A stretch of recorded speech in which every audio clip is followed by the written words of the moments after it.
9 মাস বয়সে গোলুকে মাছ খাওয়ানো স্টার্ট করেছিলাম।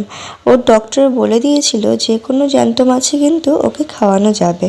তো আমাদের বাড়িতে সবসময় জ্যান্ত রুই, কাতলা বা বাটা মাছটাই বেশি আসে, তাই গোলুকেও ফার্স্টে রুই মাছটাই খাইয়েছিলাম। ওকে মাছটা কিভাবে খাওয়াতাম সেটাই আজকের ভিডিওতে তোমাদের সাথে শেয়ার করব।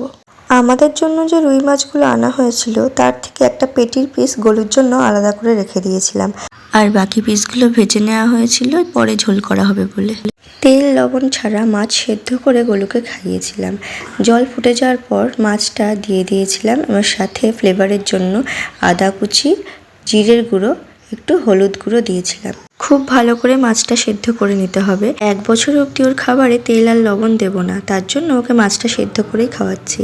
দেখো মাছটা খুব ভালোভাবে সেদ্ধ হয়ে গেছে। এবার খুব সাবধানে কাঁটাগুলো বেছে ফেলতে হবে। একটুও যাতে কাঁটা না থাকে তার জন্য একটু সময় নিয়ে কাঁটাগুলো বাছতে হবে। দেখো পুরো মাছটার কাঁটা আমি বেছে নিয়েছি। এবার গোলুকে খাওয়াবো।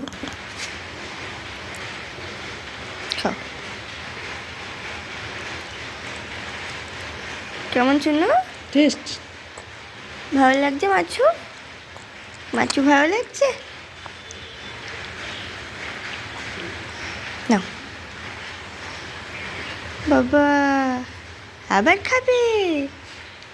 টেস্টি খাবে?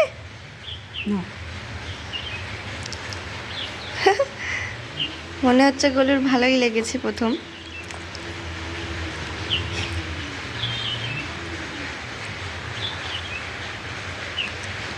ভালো লাগছে শোনো তোমার মাছ? ওরা যেহেতু লবণ বা কোনো মশলার টেস্ট জানে না, তাই এই সেদ্ধ মাছটাই কিন্তু ওর কাছে অনেক ভালো লেগেছে, আর ও পুরো মাছটাই শেষ করেছে।